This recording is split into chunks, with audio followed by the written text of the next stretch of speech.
Hidayah itu datangnya dari Allah Subhanahu wa Ta'ala, akan tetapi kita juga diwajibkan berusaha mencarinya.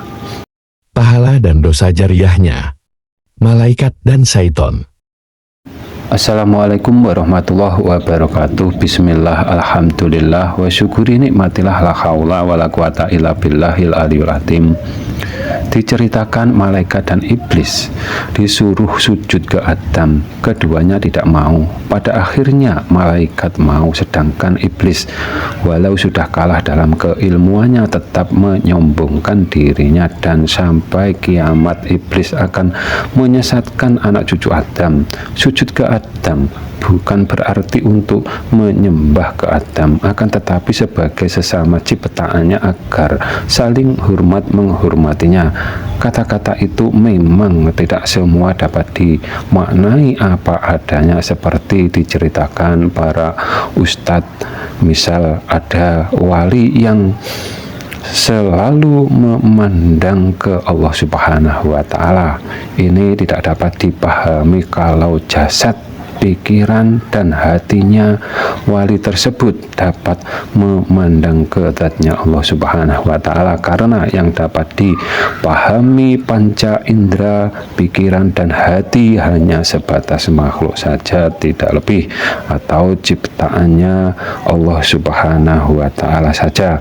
Dan bila rohaninya manusia sudah diilmui dan terbuka tirai penghijabnya, ruh akan selalu memandang ke zatnya Allah Subhanahu wa Ta'ala, dalam kurung yang disebut yang dipandang hanya adanya zatnya Allah Subhanahu wa Ta'ala, itu ruhnya wali tersebut.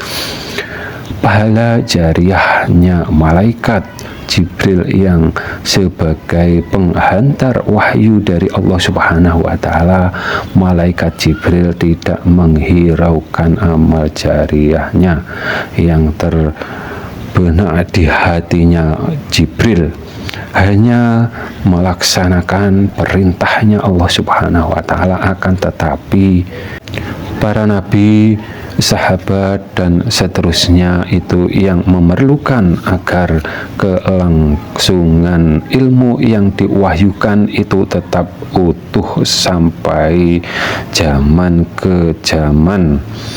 Akan tetapi setiap zaman ada pelaku bid'ah akhir zaman, dalam kurung menyamakan Tuhan dengan makhluknya, seperti zaman jahiliyah, dan yang seperti itu terus menerus berulang-ulang diutusnya Nabi Nuh sampai Imam Al-Mahdi yang insya Allah sebentar lagi akan muncul.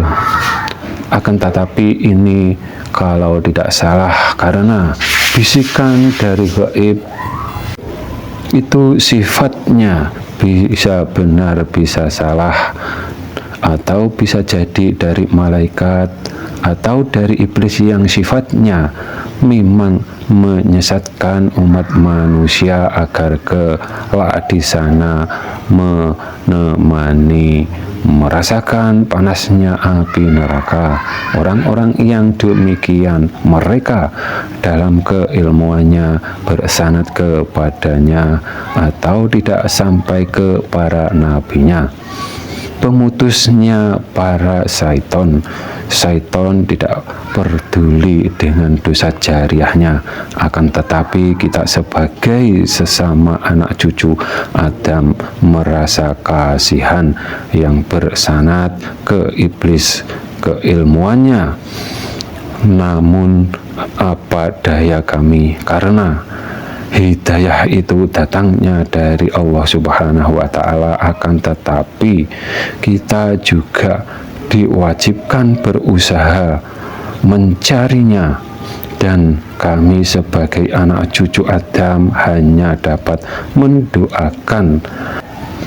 Video ini kami buat untuk menggugurkan kewajiban sesama cucu Adam Intinya, jangan pernah menyelisihi seruan ayat Al-Quran dalam memahami zatnya Allah Subhanahu wa Ta'ala. Yang menyelisihi yang dipuja berhala atau menjadi para jahiliyahnya akhir zaman. Apabila ada kata yang salah, kami mohon maaf. Semoga bermanfaat dunia akhirat. Akhirus salam. Wassalamualaikum warahmatullahi wabarakatuh.